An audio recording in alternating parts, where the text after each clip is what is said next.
सरकार लाई है विद्यार्थियों के लिए डिजिटल लाइब्रेरी। बच्चों के उज्जवल भविष्य के लिए बिहार सरकार है सदा अग्रसर और तैयार। कक्षा 1 से कक्षा 12 तक की सभी पाठ्य पुस्तक पूरक सामग्री एवं वीडियो अब शिक्षा विभाग बिहार सरकार द्वारा विकसित पोर्टल पर है उपलब्ध। अध्ययन सामग्री देखने के लिए BEPCLOTS.bihar.gov.in पर विजिट करें अथवा एंड्रॉइड मोबाइल पर गूगल प्ले स्टोर से E-LOTS ऐप डाउनलोड करें। शिक्षकों, अभिभावकों एवं बच्चों से अनुरोध है कि इस लाइब्रेरी का अधिक से अधिक लाभ उठाएं और अपनी पढ़ाई जारी रखें।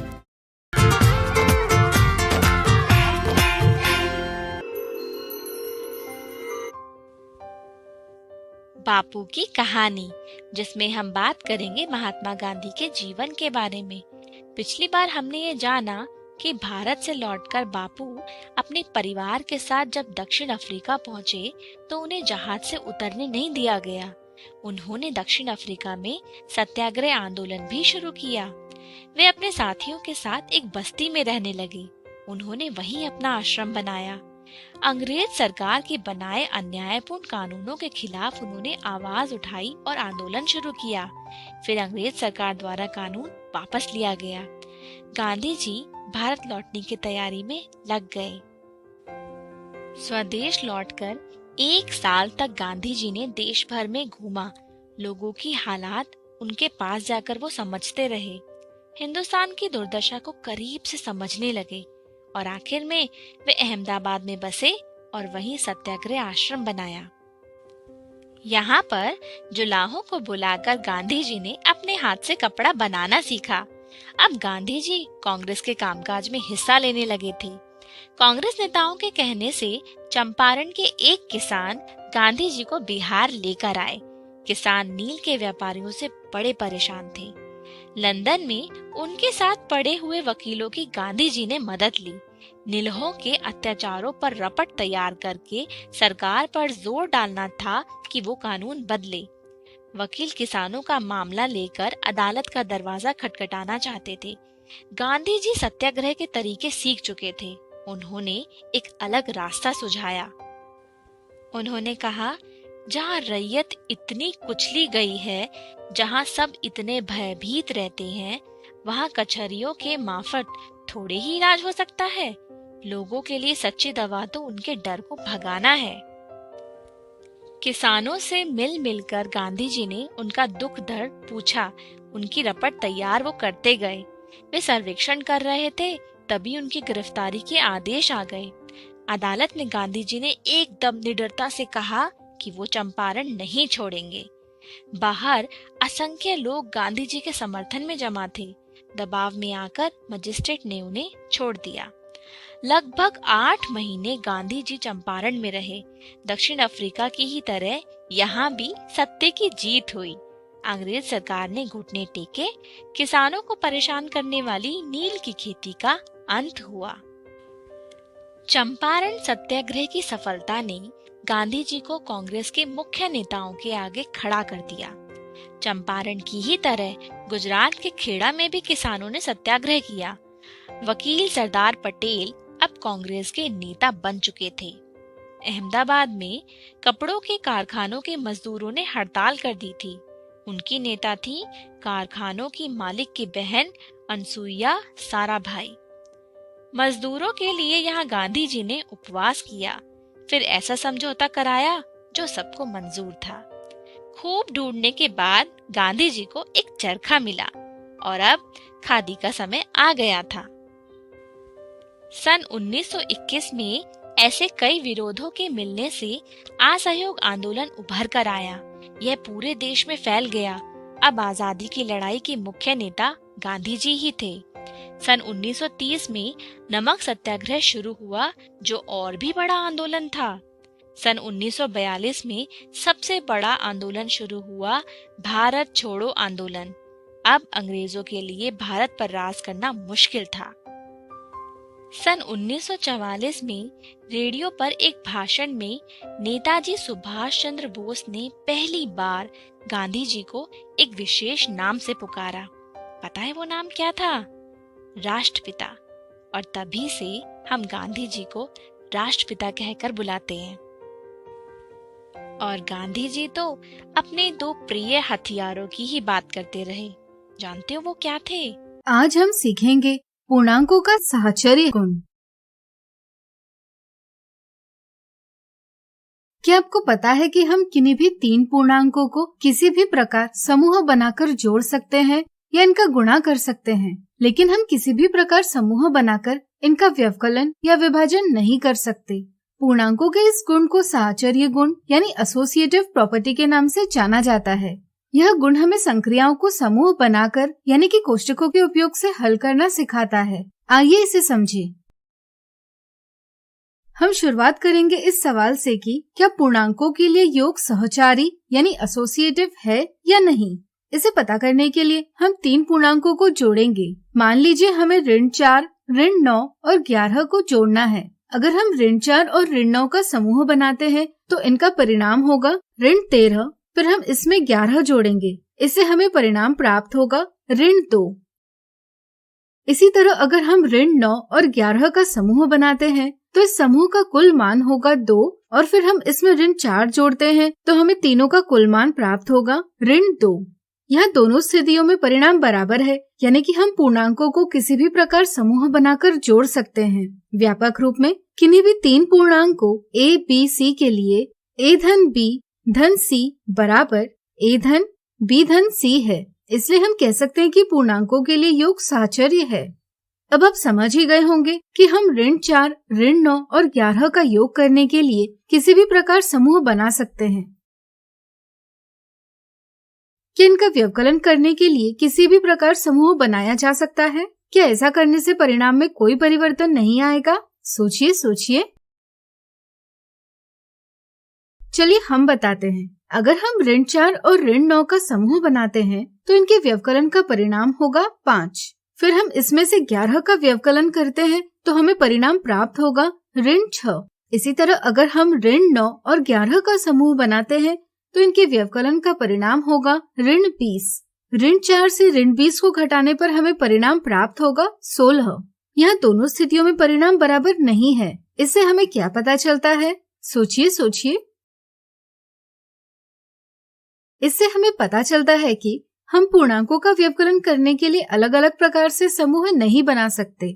व्यापक रूप में किन्हीं भी तीन पूर्णांकों a, b, c के लिए a ऋण b ऋण c a ऋण b ऋण c के बराबर नहीं है, इसलिए हम कह सकते हैं कि पूर्णांकों के लिए व्यवकलन साहचर्य नहीं है। अब हम बात करेंगे पूर्णांकों के गुणन की और पता करेंगे कि क्या पूर्णांकों के लिए गुणन सहचारी है या नहीं। मान लीजिए हमें ऋण 3, 4 और ऋण 5 के गुणन का परिणाम यानी गुणनफल पता करना है। अगर हम ऋण 3 और 4 का समूह बनाकर इसे हल करेंगे तो हमें परिणाम प्राप्त होगा 60। इसी प्रकार अगर हम 4 और ऋण 5 का समूह बनाकर इसे हल करेंगे तो इस स्थिति में भी हमें परिणाम प्राप्त होगा 60। यह दोनों स्थितियों में परिणाम बराबर है। इससे यह पता चलता है कि पूर्णांकों का गुणन किसी भी प्रकार समूह बनाकर किया जा सकता है। व्यापक रूप में किन्हीं भी तीन पूर्णांकों a, b, c के लिए a गुना b गुणा c बराबर है a गुणा b गुणा c के, इसलिए हम कहते हैं कि पूर्णांकों के लिए गुणन साहचर्य है। अब क्या आप पता कर सकते हैं कि पूर्णांकों का विभाजन सहचारी है या नहीं? सोचिए सोचिए। चलिए हम बताते हैं। मान लीजिए ऋण 16, 4 और ऋण 2 के विभाजन का परिणाम यानी भागफल पता करना है। अगर हम ऋण 16 और 4 का समूह बनाकर इसे हल करेंगे तो हमें परिणाम प्राप्त होगा 2। इसी प्रकार अगर हम 4 और ऋण 2 का समूह बनाकर इसे हल करेंगे तो इस स्थिति में हमें परिणाम प्राप्त होगा 8। यह दोनों स्थितियों में परिणाम बराबर नहीं है। इससे यह पता चलता है कि पूर्णांकों का विभाजन किसी भी प्रकार समूह बनाकर नहीं किया जा सकता। व्यापक रूप में किन्हीं भी तीन पूर्णांकों a, b, c के लिए a विभाजित b विभाजित c a विभाजित b विभाजित c के बराबर नहीं है, इसलिए हम कहते हैं कि पूर्णांकों के लिए विभाजन साहचर्य नहीं है। तो अब आप समझ ही गए होंगे कि पूर्णांकों का योग और गुणन साहचर्य है, जबकि व्यवकलन और विभाजन साहचर्य नहीं है। आज हमने सीखा पूर्णांकों का साहचर्य गुण। अगले वीडियो में कुछ उदाहरणों से इन्हें और अच्छे से जानेंगे। मान लीजिए हम इमली के एक बीज का मान ऋण 3 मानते हैं। अगर हम 5 बीजों का एक समूह ऐसे 12 समूह बनाते हैं तो इन सभी बीजों का कुल मान क्या होगा? 5 बीजों का एक समूह ऐसे 12 समूह पर बीजों की कुल संख्या 12 गुना 5 से पता की जा सकती है। यहाँ एक बीज का मान ऋण 3 है। सभी बीजों का कुल मान पता करने के लिए हमें 12 गुना 5 को ऋण 3 से गुणा करना होगा।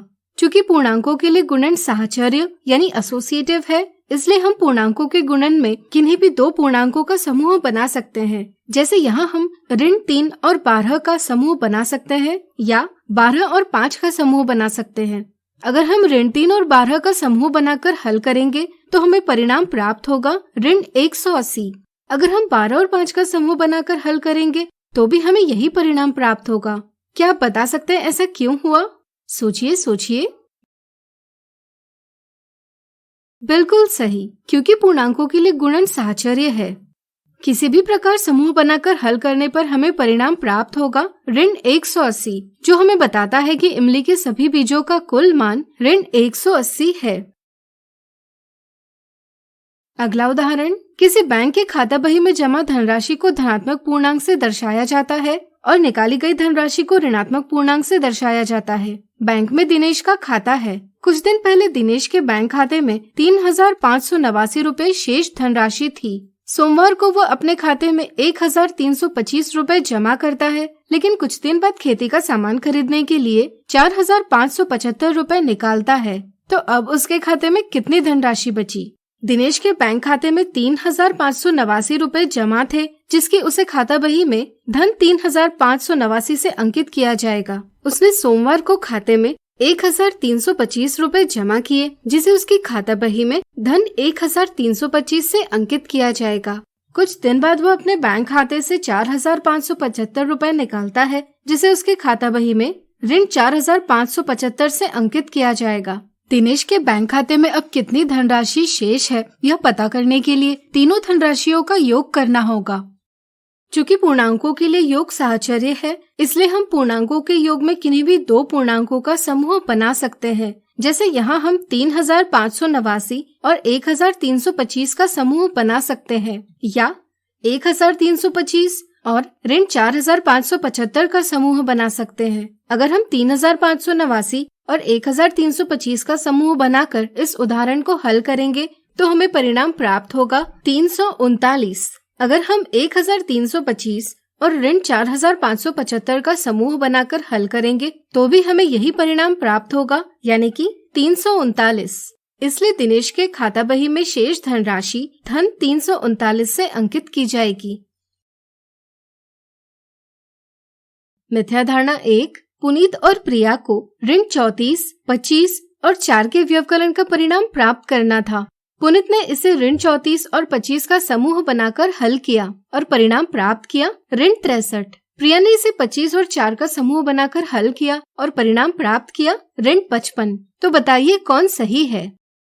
पूर्णांकों का व्यवकलन करते समय कई बार यह नजरअंदाज कर दिया जाता है कि पूर्णांकों के लिए व्यवकलन सहचारी यानी एसोसिएटिव नहीं है, यानी कि किन्हीं भी 3 पूर्णांकों a, b, c के लिए a ऋण b ऋण c a ऋण b ऋण c के बराबर नहीं है।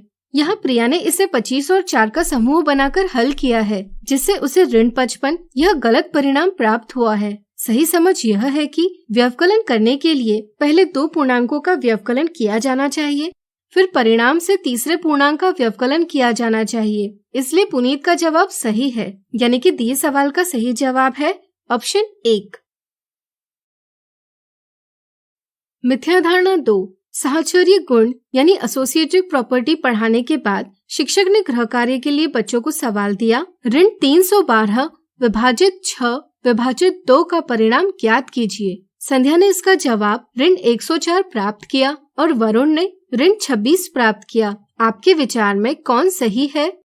अक्सर बच्चे यह नजरअंदाज कर देते हैं कि पूर्णांकों का विभाजन साहचर्य नहीं है, यानी कि किन्हीं भी 3 पूर्णांकों a, b और c के लिए a विभाजित b विभाजित c a विभाजित b विभाजित c के बराबर नहीं है। वे देखते हैं कि 6 को 2 से विभाजित करना ऋण 312 को 6 से विभाजित करने से आसान है, इसलिए वे पहले 6 को 2 से विभाजित कर लेते हैं और फिर इसके परिणाम 3 से ऋण 312 को विभाजित करते हैं। इससे परिणाम प्राप्त होता है ऋण 104। यह एक गलत समझ है। पूर्णांकों का विभाजन साहचर्य नहीं है, इसलिए दिए उदाहरण को हल करने के लिए हम 6 और 2 का समूह नहीं बना सकते। इसे हल करने के लिए पहले हमें ऋण 312 और 6 का समूह बनाना होगा। इस समूह को हल करने पर इसका मान प्राप्त होगा ऋण 52।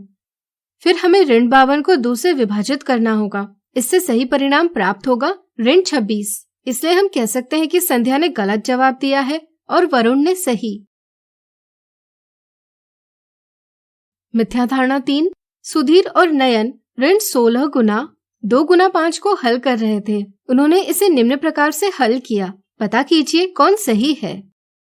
कई बार बच्चे कोष्ठक के बाहर की संख्या को कोष्ठक के अंदर की दोनों संख्याओं से गुणा करते हैं। यह एक गलत समझ है। इससे सुधीर को गलत जवाब प्राप्त हुआ है। सही समझ यह है कि पहले हम कोष्ठक को हल करते हैं और फिर परिणाम के साथ कोष्ठक के बाहर लिखी संख्या का गुणा करते हैं। इससे नयन को सही जवाब प्राप्त हुआ है। तो आज हमने देखी पूर्णांकों के साहचर्य गुण से संबंधित मिथ्या धारणाएं।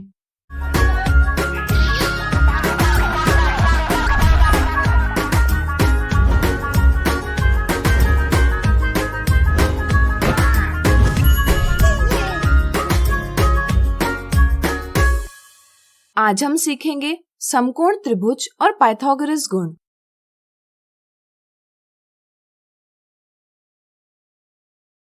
आपने अपने जीवन में कई त्रिभुज देखे होंगे। क्या इन सभी का आकार समान होता है? सोचिए सोचिए। बिल्कुल सही। त्रिभुज भुजाओं के आधार पर एवं कोणों के आधार पर भिन्न होते हैं।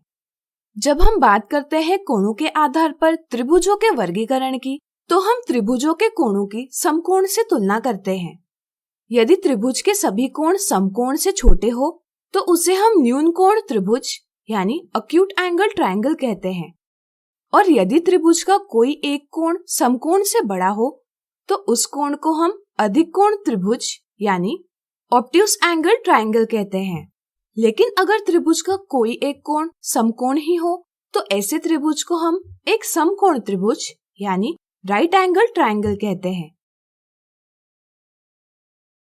जैसा कि आप देख सकते हैं, यहाँ कुछ त्रिभुज दर्शाए हैं। वीडियो रोककर ज्ञात कीजिए कि इनमें समकोण त्रिभुज कौन सी आकृतियों में है। जैसा कि आप देख सकते हैं, आकृति 2, 3, 5 और 8 में दर्शाए त्रिभुजों का एक कोण समकोण है, इसलिए ये समकोण त्रिभुज है। लेकिन अगर हम आकृति 1, 4, 6 और 7 की बात करें तो इनमें कोई भी कोण समकोण नहीं है, इसलिए इन्हें हम एक समकोण त्रिभुज नहीं कह सकते। बच्चों, समकोण त्रिभुज में भुजाओं को विशेष नाम दिए जाते हैं। समकोण त्रिभुज में समकोण की सम्मुख भुजा यानी opposite side of right angle को कर्ण यानी हाइपोटेन्यूज कहते हैं। समकोण त्रिभुज में कर्ण सबसे लंबी भुजा होती है। कर्ण से छोटी माप की भुजाओं को समकोण त्रिभुज के पाद यानी लेग्स कहते हैं। ईसा से 6ठी शताब्दी पूर्व एक महान गणितज्ञ एवं प्रसिद्ध दार्शनिक पाइथागोरस ने समकोण त्रिभुज के कर्ण एवं शेष भुजाओं से संबंधित एक महत्वपूर्ण गुण की खोज की, जिसे पाइथागोरस गुण के नाम से जाना जाता है। आइए इस गुण को समझें। यहाँ एक समकोण त्रिभुज ABC है, जिसके कर्ण यानी AC की माप है 5 सेंटीमीटर। शेष भुजाओं में AB की माप है 3 सेंटीमीटर और BC की माप है 4 सेंटीमीटर। यह समकोण त्रिभुज की एक भुजा की माप है 3 सेंटीमीटर। चलिए इस माप से एक वर्ग बनाएं। जैसा कि आप देख सकते हैं, यहाँ हमने 3 सेंटीमीटर भुजा वाला एक वर्ग बनाया है। हम इस वर्ग को त्रिभुज की 3 सेंटीमीटर भुजा पर इस प्रकार रखेंगे। इसी प्रकार हम 4 सेंटीमीटर भुजा वाला एक और वर्ग बनाएंगे और इसे त्रिभुज की 4 सेंटीमीटर भुजा से संलग्न रखेंगे। इसी तरह हम 5 सेंटीमीटर भुजा वाला वर्ग बनाकर इसे त्रिभुज के 5 सेंटीमीटर भुजा से संलग्न रखेंगे। क्या आप बता सकते हैं यहाँ प्रत्येक वर्ग का क्षेत्रफल क्या होगा? सोचिए सोचिए। चलिए हम बताते हैं। किसी वर्ग का क्षेत्रफल भुजा गुणा भुजा होता है, जिसे हम भुजा के वर्ग के रूप में दर्शाते हैं। ध्यान रहे, जब भी आप किसी संख्या a के ऊपर इस प्रकार 2 लिखा पाएंगे तो इसे हम a का वर्ग कहते हैं। इसका अर्थ होता है कि a का स्वयं से 2 बार गुणन किया जा रहा है, यानी कि 3 सेंटीमीटर भुजा वाले वर्ग का क्षेत्रफल बराबर AB गुणा AB बराबर AB का वर्ग लिखा जा सकता है, जो होगा 3 सेंटीमीटर का वर्ग यानी कि 3 गुणा 3 वर्ग सेंटीमीटर यानी कि 9 वर्ग सेंटीमीटर। इसी के साथ यह भी ध्यान रहे कि यह 9 वर्ग सेंटीमीटर क्षेत्रफल से हमें पता चलता है कि इस वर्ग में हम 1 सेंटीमीटर भुजा वाले कुल 9 वर्ग बना सकते हैं। साधारणतः किसी आकृति में हम 1 सेंटीमीटर भुजा वाले कितने वर्ग बना सकते हैं, उसी को हम उस आकृति का क्षेत्रफल कहते हैं। अब चलिए 4 सेंटीमीटर भुजा वाले वर्ग का क्षेत्रफल ज्ञात करें। यह भी हम कह सकते हैं कि 4 सेंटीमीटर भुजा वाले वर्ग का क्षेत्रफल BC का वर्ग बराबर 4 सेंटीमीटर का वर्ग बराबर 16 वर्ग सेंटीमीटर है। इसी प्रकार 5 सेंटीमीटर भुजा वाले वर्ग का क्षेत्रफल बराबर AC का वर्ग बराबर 5 सेंटीमीटर का वर्ग बराबर 25 वर्ग सेंटीमीटर है। यहाँ एक मजेदार बात सामने आती है। क्या आप बता सकते वह क्या है? सोचिए। बिल्कुल सही। यहाँ हम देखते हैं कि 9 वर्ग सेंटीमीटर धन 16 वर्ग सेंटीमीटर बराबर 25 वर्ग सेंटीमीटर है। या इसे ही हम भुजाओं के वर्ग के रूप में लिख सकते हैं। AB का वर्ग धन BC का वर्ग बराबर AC का वर्ग। यह समकोण त्रिभुज के कर्ण एवं शेष भुजाओं के बीच एक रोचक संबंध है। शब्दों में हम कह सकते हैं कि किसी समकोण त्रिभुज में कर्ण का वर्ग बराबर उसकी शेष भुजाओं यानी पादों के वर्गों का योग है। इसे ही हम पाइथागोरस के गुण से जानते हैं। इस गुण के कई उपयोग हैं, जैसे समकोण त्रिभुज की 2 भुजाएं ज्ञात हो और तीसरी भुजा ज्ञात करनी हो, या फिर यह स्पष्ट करना हो कि दिया त्रिभुज एक समकोण त्रिभुज है। ध्यान रहे, पाइथागोरस गुण सिर्फ समकोण त्रिभुज के लिए ही प्रयुक्त होता है, लेकिन त्रिभुज समकोण त्रिभुज न हो तो यह गुण प्रयुक्त नहीं होता। आज हमने सीखा समकोण त्रिभुज और पाइथागोरस गुण। अगले वीडियो में इनसे जुड़े कुछ उदाहरण देखेंगे। राहुल अपनी स्थिति से पूर्व की ओर 15 कदमों की दूरी तय करता है और उत्तर की ओर 8 कदमों की दूरी तय करता है। यदि सभी कदमों की दूरी बराबर हो और 1 इकाई बराबर 1 कदम लिया जाए तो ज्ञात कीजिए वह अपनी प्रारंभिक स्थिति से कितने कदम दूर है। आप यह जानते ही होंगे कि हम दिशाओं को इस प्रकार निरूपित करते हैं। इस आधार पर चलिए दी गई स्थिति के लिए आकृति बनाएं। राहुल अपनी स्थिति से पूर्व की ओर 15 कदमों की दूरी तय करता है। इसे हम पूर्व दिशा की ओर एक रेखाखंड यानी लाइन सेगमेंट बनाकर दर्शाएंगे, जिसकी लंबाई होगी 15 कदम। चलिए इसे रेखाखंड AB नाम दें। सवाल से यह भी ज्ञात होता है कि राहुल बिंदु B से उत्तर की ओर 8 कदमों की दूरी तय करता है। बताइए इसे हम कैसे दर्शा सकते हैं? सोचिए। बिल्कुल सही। चूंकि उत्तर और पूर्व दिशा समकोण बनाती है, इसलिए हम रेखाखंड AB पर बिंदु B से समकोण बनाता हुआ एक रेखाखंड दर्शाएंगे, जिसकी लंबाई होगी 8 कदम। इस रेखाखंड को हम BC नाम देंगे। हमें पता करना है A से C तक की दूरी, जिसे हम रेखाखंड AC से दर्शाएंगे। जैसा कि आप देख सकते हैं, यहाँ एक समकोण त्रिभुज यानी राइट एंगल ट्रायंगल बन रहा है, जिसमें भुजा AC एक कर्ण यानी हाइपोटेन्यूज है एवं भुजा AB और भुजा BC इस त्रिभुज के पाद यानी लेग्स है। त्रिभुज ABC में हमें 2 भुजाओं यानी साइड्स के माप ज्ञात है, इसलिए पाइथागोरस गुण के प्रयोग से हम तीसरी भुजा यानी कर्ण AC का माप ज्ञात कर लेंगे। यहाँ AC कर्ण है और AB और BC समकोण त्रिभुज की शेष भुजाएं हैं। पाइथागोरस गुण हमें बताता है किसी समकोण त्रिभुज में कर्ण का वर्ग बराबर उसकी शेष भुजाओं यानी पादों के वर्गों का योग, यानी कि कर्ण AC का वर्ग बराबर भुजा AB का वर्ग धन भुजा BC का वर्ग बराबर 15 का वर्ग धन 8 का वर्ग। हम 15 का वर्ग बराबर 15 गुणा 15 बराबर 225 प्राप्त करते हैं। इसी प्रकार 8 का वर्ग बराबर 8 गुना 8 बराबर 64 प्राप्त करते हैं। चूंकि 225 धन 64 बराबर 289 है, इसलिए कर्ण AC का वर्ग बराबर 289 है। AC का मान ज्ञात करने के लिए हमें ऐसी संख्या का पता लगाना होगा जिसका वर्ग यानी स्क्वायर 289 हो, यानी कि उसका स्वयं से गुणा करने पर 289 आए। हम देखते हैं कि 10 का वर्ग बराबर 10 गुना 10 बराबर 100 है। इसी प्रकार 20 का वर्ग बराबर 20 गुना 20 बराबर 400 है। चूंकि 289 100 और 400 के बीच है, इसलिए वह संख्या जिसका वर्ग 289 है जरूर 10 और 20 के बीच होगी। इसी प्रकार हमें 15 का वर्ग बराबर 15 गुणा 15 बराबर 225 प्राप्त होता है, जो कि 289 के और पास है। ऐसा करते हुए हमें ज्ञात होगा कि 17 का वर्ग बराबर 17 गुणा 17 बराबर 289 होता है, यानी कि कर्ण AC का वर्ग बराबर 17 का वर्ग है। इस तरह हम कह सकते हैं कि कर्ण AC की माप 17 कदम है। इससे हमें पता चलता है कि राहुल अपनी प्रारंभिक स्थिति से 17 कदम दूर है। अगला उदाहरण, दिनेश को एक समकोण त्रिभुज बनाना है। क्या आप बता सकते हैं उसने नीचे दिए मापों में से कौन सा माप लेना चाहिए जिससे वह एक समकोण त्रिभुज बना पाएगा? प्रत्येक कथन में हमें 3 माप दिए हैं। क्या आप बता सकते हैं कि प्रत्येक कथन में यदि समकोण त्रिभुज बनेगा तो उसमें कर्ण की माप क्या होगी? सोचिए। चलिए हम बताते हैं। समकोण त्रिभुज में कर्ण की माप दोनों शेष भुजाओं से अधिक होती है।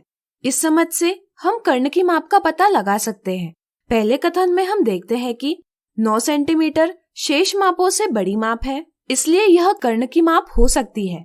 पाइथागोरस गुण हमें बताता है कि किसी समकोण त्रिभुज में कर्ण का वर्ग बराबर उसकी शेष भुजाओं यानी पादों के वर्गों का योग होता है। पहले कथन में दिए मापों से त्रिभुज बनाया जा सकता है या नहीं, यह ज्ञात करने के लिए हम इस गुण का प्रयोग करेंगे। यहाँ कर्ण का वर्ग बराबर 9 सेंटीमीटर का वर्ग बराबर 9 गुणा 9 वर्ग सेंटीमीटर बराबर 81 वर्ग सेंटीमीटर है और भुजाओं के वर्गों का योग बराबर 6 सेंटीमीटर का वर्ग धन 8 सेंटीमीटर का वर्ग बराबर 36 वर्ग सेंटीमीटर धन 64 वर्ग सेंटीमीटर बराबर 100 वर्ग सेंटीमीटर है। चूंकि यहाँ कर्ण का वर्ग और उसकी शेष भुजाओं के वर्गों का योग बराबर नहीं है, इसलिए 6 सेंटीमीटर, 8 सेंटीमीटर और 9 सेंटीमीटर इन मापों से समकोण त्रिभुज नहीं बनाया जा सकता। दूसरे कथन में हम देख सकते हैं कि सबसे बड़ी माप है 13 सेंटीमीटर, इसलिए यह संभावित कर्ण की माप हो सकती है। यहाँ कर्ण का वर्ग बराबर 13 सेंटीमीटर का वर्ग बराबर 13 गुणा 13 वर्ग सेंटीमीटर बराबर 169 वर्ग सेंटीमीटर है और भुजाओं के वर्गों का योग बराबर 12 सेंटीमीटर का वर्ग धन 5 सेंटीमीटर का वर्ग बराबर 144 वर्ग सेंटीमीटर धन 25 वर्ग सेंटीमीटर बराबर 169 वर्ग सेंटीमीटर है। चूंकि यहाँ कर्ण का वर्ग उसकी शेष भुजाओं के वर्गों का योग है, इसलिए 13 सेंटीमीटर, 12 सेंटीमीटर, 5 सेंटीमीटर इन मापों से समकोण त्रिभुज बनाया जा सकता है। अब आप स्वयं यह ज्ञात करें कि तीसरे कथन में दिए मापों से समकोण त्रिभुज बनाया जा सकता है या नहीं। आज हमने देखे समकोण त्रिभुज और पाइथागोरस गुण से संबंधित उदाहरण। अगले वीडियो में इनसे संबंधित मिथ्या धारणाओं को दूर करेंगे।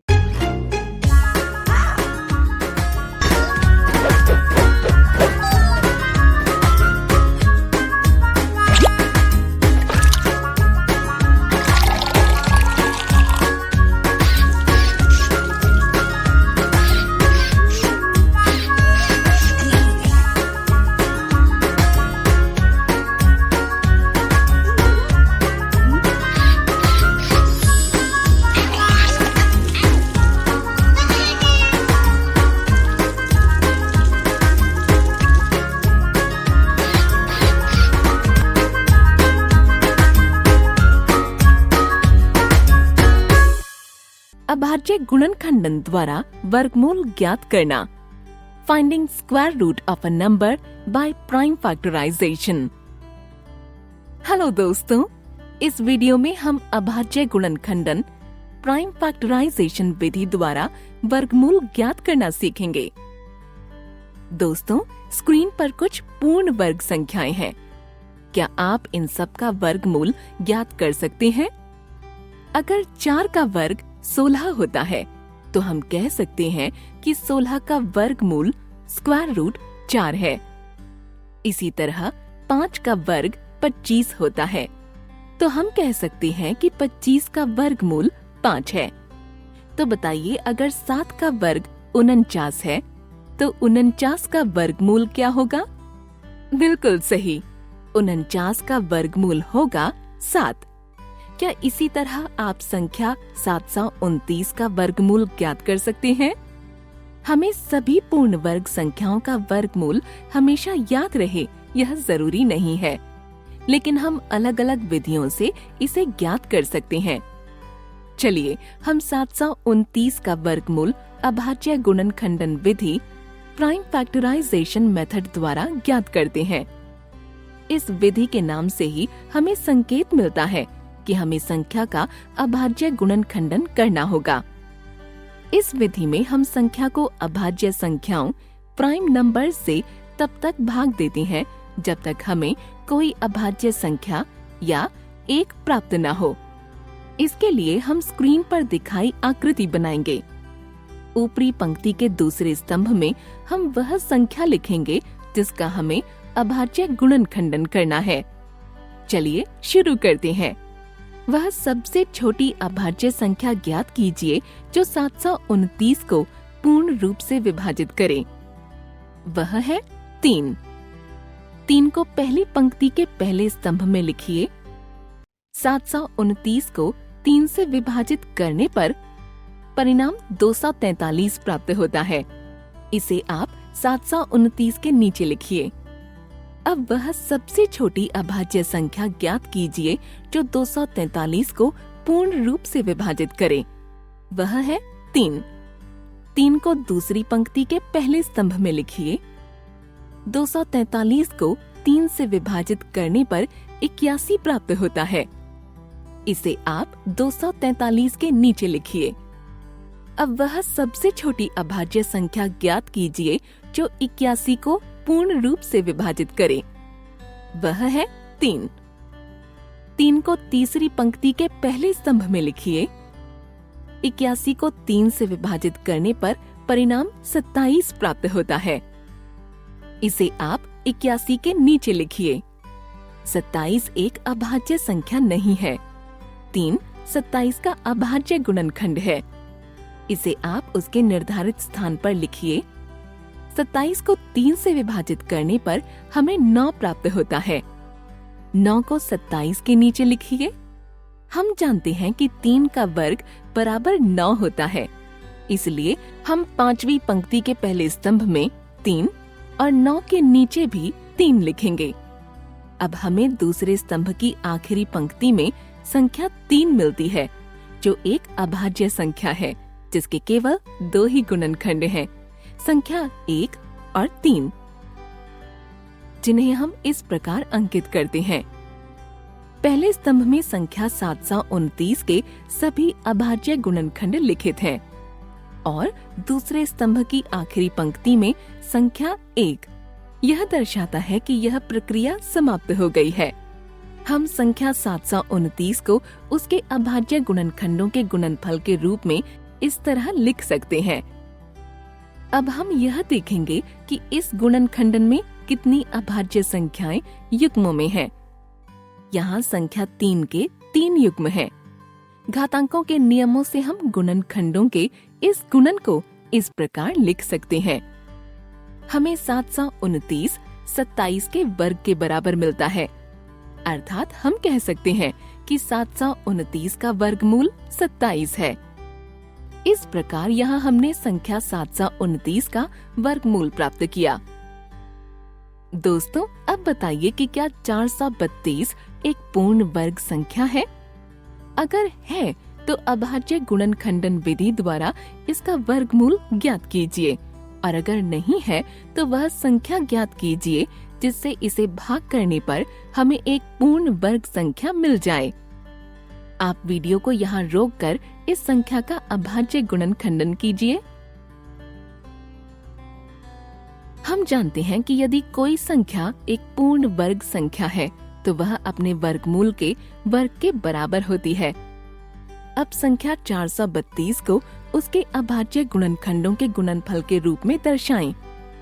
हम देख सकते हैं कि यहाँ इस संख्या के सभी अभाज्य गुणनखंड युग्म में नहीं है, यानी यह एक पूर्ण वर्ग संख्या नहीं है। यहाँ 3 का युग्म नहीं है। अतः अगर हम संख्या 432 को 3 से भाग कर दें तो हमें संख्या 144 प्राप्त होगी, जो कि एक पूर्ण वर्ग संख्या है और जिसका वर्गमूल 12 होता है। तो इस तरह से हमने अभाज्य गुणनखंडन विधि द्वारा वर्गमूल ज्ञात करना सीखा और उससे संबंधित उदाहरण देखे। मिलते हैं अगली वीडियो में इनसे संबंधित कुछ और उदाहरणों के साथ। इस वीडियो में हम अभाज्य गुणनखंडन विधि द्वारा वर्गमूल ज्ञात करने के कुछ उदाहरण देखेंगे। संख्या 3969 का वर्गमूल अभाज्य गुणनखंडन विधि के द्वारा ज्ञात कीजिए। अभाज्य गुणनखंडन विधि में सबसे पहले हम संख्या 3969 का अभाज्य गुणनखंडन करेंगे और उसके सभी अभाज्य गुणनखंडों को इस प्रकार ज्ञात करेंगे। अब हम संख्या 3969 को उसके अभाज्य गुणनखंडों के गुणनफल के रूप में व्यक्त करेंगे। इसके बाद अभाज्य गुणनखंडों को इस प्रकार युग्मों में बांटेंगे। फिर सभी युग्मों में से एक एक गुणनखंड बाहर निकाल लेंगे और उनको गुना कर देंगे। यह गुणनफल ही उस संख्या का वर्गमूल है, यानी कि संख्या 63 ही संख्या 3969 का वर्गमूल है। चलिए एक और उदाहरण देखते हैं। एक सबसे छोटी पूर्ण वर्ग संख्या ढूंढिए जो 2, 16 और 19 से पूर्ण रूप से विभाजित होती है। अगर हमें सिर्फ एक ऐसी संख्या ढूंढनी होती जो इन तीनों संख्याओं से विभाजित हो जाती, तब हमें सिर्फ इन 3 संख्याओं का लघुत्तम समापवर्तीय LCM ज्ञात करना पड़ता। इस प्रकार हमें संख्या 304 प्राप्त होती। संख्या 304 एक पूर्ण वर्ग संख्या नहीं है, लेकिन यहाँ हमें एक पूर्ण वर्ग संख्या चाहिए। हम जानते हैं कि पूर्ण वर्ग संख्या में सभी अभाज्य गुणनखंड युग्म में आते हैं। संख्या 304 के अभाज्य गुणनखंडन में केवल संख्या 19 ही युग्म में नहीं है। यदि हम दोनों पक्षों को 19 से गुना करें तो हमें बाईं ओर संख्या 5776 प्राप्त होगी, जो एक पूर्ण वर्ग संख्या है। हम दाईं ओर इसके अभाज्य गुणनखंड भी देख सकते हैं, जहां हमें इसके सभी अभाज्य गुणनखंड युग्मों में मिलते हैं। इसलिए संख्या 5776 वह सबसे छोटी पूर्ण वर्ग संख्या है जो 2, 16 और 19 से विभाजित होती है। संख्या 5776 का वर्गमूल 76 है, यह हम देख सकते हैं। इस वीडियो में हमने अभाज्य गुणनखंडन विधि द्वारा वर्गमूल ज्ञात करने के कुछ उदाहरण देखे। आशा करते हैं कि आपको यह विधि अच्छे से समझ आ गई होगी।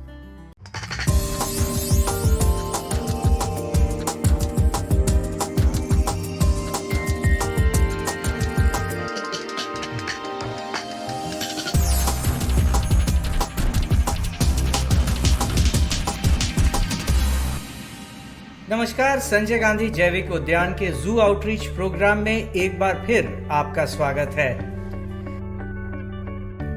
आइए आज चलते हैं स्नेक हाउस यानी सांप घर में।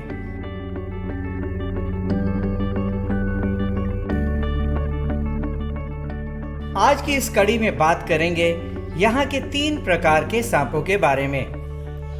डरिए नहीं, ये तीनों नॉन पॉइजनस यानी विषहीन हैं। यह है सबसे लोकप्रिय अजगर। ये भारतीय महाद्वीप में पाए जाने वाले सांपों में सबसे भारी भरकम सांप है।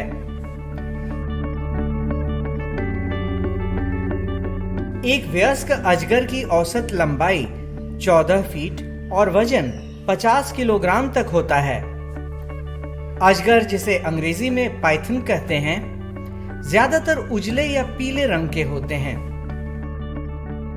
ये एक सुस्त प्रवृत्ति वाले सांप हैं और ये सिर्फ भोजन की खोज में और दुश्मनों से बचने के लिए ही गतिशील होते हैं। अजगर पानी में तैर सकते हैं और पेड़ों पर भी चढ़ सकते हैं।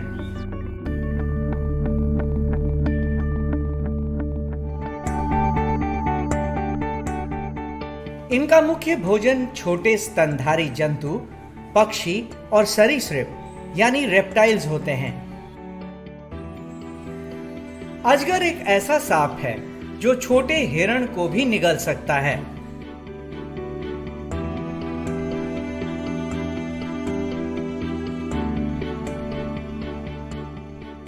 अजगर सामान्यतः 8 से 100 अंडे देते हैं और 48 से 69 दिनों के बाद सपोला निकलता है।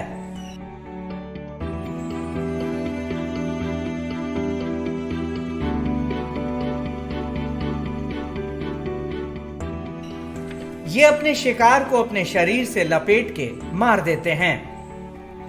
ज्यादातर ये पेड़ों के पास पथरीले इलाकों में पाए जाते हैं जहां नदी या तालाब हो। अजगर अच्छे तैराक होते हैं और आधे घंटे तक पानी में डूबे रह सकते हैं।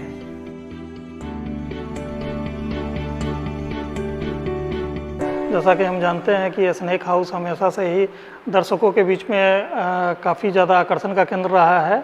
पटना स्पीसीज में रॉक पाइथन के तीनों स्पीसीज जो इंडिया में पाए जाते हैं वो मौजूद हैं। रेटिकुलेट हैं, रॉक पाइथन और बर्मीज पाइथन। इनका एग लेइंग मार्च महीने में शुरू होता है। लगभग 15 से 20 अंडे को एक एग ले करते हैं। लगभग 90 दिनों तक इसको वेट करते हैं, फिर इससे बच्चे निकलते हैं। रॉक पाइथन है, इसको खाने में हम लोग यहाँ पे गिनी पिग, रैबिट या चिकन इत्यादि दिया जाता है। सप्ताह में 2 दिन इनको दिया जाता है।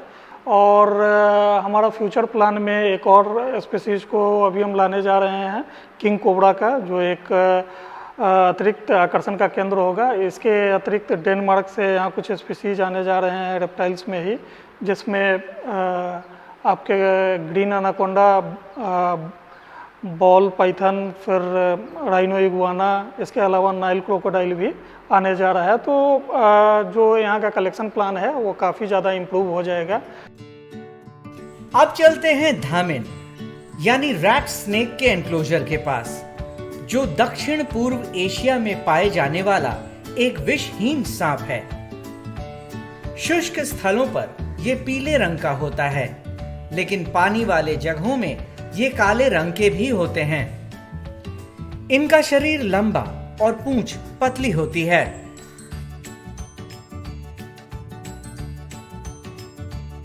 इनकी औसत लंबाई 1.6 से 2 मीटर तक की होती है और ये तकरीबन 11 सालों तक जिंदा रहते हैं। ये ज्यादातर चूहे खाते हैं, इसीलिए इन्हें रैट स्नेक भी कहा जाता है। धामिन एक बार में 6 से 14 अंडे देती है और 2-3 महीनों के बाद इससे बच्चे निकलते हैं। अब चलिए सैंड बोआ की तरफ। 2 मुंहा सांप के नाम से मशहूर सैंड बोआ ईरान, पाकिस्तान और भारत में पाए जाते हैं। ये विषहीन सांप हैं जो बेहद शर्मीले होते हैं। ये रेतीले मिट्टी में रहना पसंद करते हैं। ये सैंड बोआ इतने सीधे होते हैं कि आप इन्हें हाथ में भी उठा सकते हैं। इस सांप का मुंह और पूंछ एक जैसा होता है, इसीलिए इसे 2 मुंहा के नाम से जाना जाता है। संजय गांधी जैविक उद्यान में 2 प्रकार के सैंड बोआ हैं, एक कॉमन सैंड बोआ और एक रेड सैंड बोआ। जैसा कि नाम से ही है, सैंड बोआ ये प्रायः बालू और मिट्टी में मिलते हैं। इन्हें 2 मुंहा सांप भी कहा जाता है। संजय गांधी जैविक उद्यान में सांपों की सैंड बोआ के रख रखाव में काफ़ी ध्यान देना पड़ता है। बालू को हम लोग मेंटेन करते हैं, इसके केज की सफाई की जाती है, बालू पूरा प्रॉपर मेंटेन करके उसका तापमान जो है स्थिर तापमान पे रखा जाता है। भोजन के रूप में हम लोग इसे चूहा और गिनी पिग प्रदान करते हैं और उसी प्रकार से ऋतु के हिसाब से इनके रख रखाव में परिवर्तन होता रहता है। जाड़े के ऋतु में इनके शरीर के तापमान को व्यवस्थित करने के लिए पर्याप्त उष्मा दी जाती है, गर्मी प्रदान किया जाता है। उसी प्रकार गर्मी के मौसम में इन्हें ठंड प्रदान करने के लिए पानी की व्यवस्था की जाती है, ज़मीन को नमी प्रदान किया जाता है, पंखे इत्यादि की व्यवस्था की जाती है।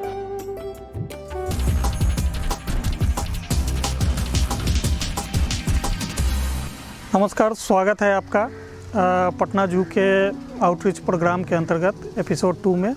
आज जिस इनक्लोजर का हम जिक्र करने जा रहे हैं वो एवियरी केज है। जैसा कि आप जानते हैं कि पटना जू भारत के एक लार्ज कैटेगरी जूज में से एक जू है और जो हमारा ये एवियरी है इसमें हमने लगभग 8 से 10 वैरायटी के अलग अलग तरह के बर्ड्स को रखा है, फिजेंट्स को रखा है।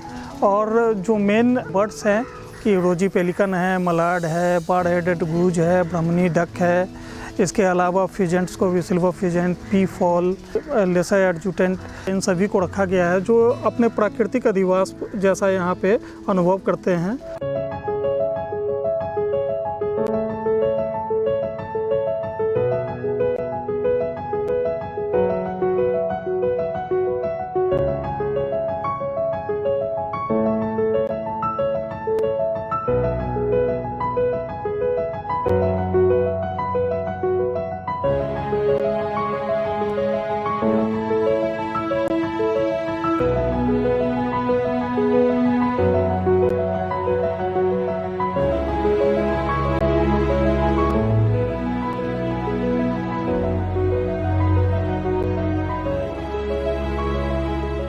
काफ़ी अच्छे तरीके से रह रहे हैं यहाँ पे। इनके रहने के लिए एक झील का भी निर्माण है बीच में, जहाँ पे ये तैरते रहते हैं, पानी में डुबकी लगाते रहते हैं, गोते मारते रहते हैं।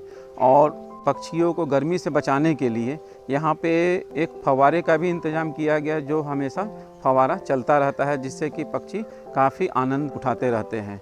इसके अंदर काफ़ी सारे ट्रीज हैं जो उनको नेचुरल हैबिटाट की ही तरह मदद करते हैं। इनकी जो संरचना जो इस एवियरी केज की है वो उनके जो नेचुरल हैबिटाट है उससे मिलता जुलता इसको बनाने का प्रयास किया गया है। इसके अंदर काफ़ी सारे ट्रीज हैं जो उनको नेचुरल हैबिटाट की ही तरह मदद करते हैं।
जानवरों को यहाँ ब्रीडिंग के लिए अच्छी व्यवस्था करने के साथ साथ हम लोग ये प्रयास करते हैं कि ये नेचुरली इसमें ब्रीड कर पाएँ और अंडे वगैरह दे पाएँ। अभी जैसा कि आप देख सकते हैं कि यहाँ पे मलाड का काफ़ी अच्छे संख्या में ब्रीडिंग हो रहा है और उनको हम लोग यहाँ पे नेचुरली भी वो हैच करते हैं या इंक्यूबेशन की आवश्यकता हो तो वो भी करते हैं। छोटा सा नर्सरी भी बनाया गया है जिसमें एक छोटा पॉन्ड है जिसमें उनको एक्लिमेटाइज किया जाता है ताकि वो बाहर निकल करके धीरे धीरे अपने प्राकृतिक अधिवास में और दूसरे चिड़ियाओं के साथ मिल सके, दूसरे बर्ड्स के साथ मिल सके।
आज के लिए बस इतना ही। कल फिर मुलाकात होगी एक नए जानवर, एक नए इनक्लोजर के साथ। नमस्कार।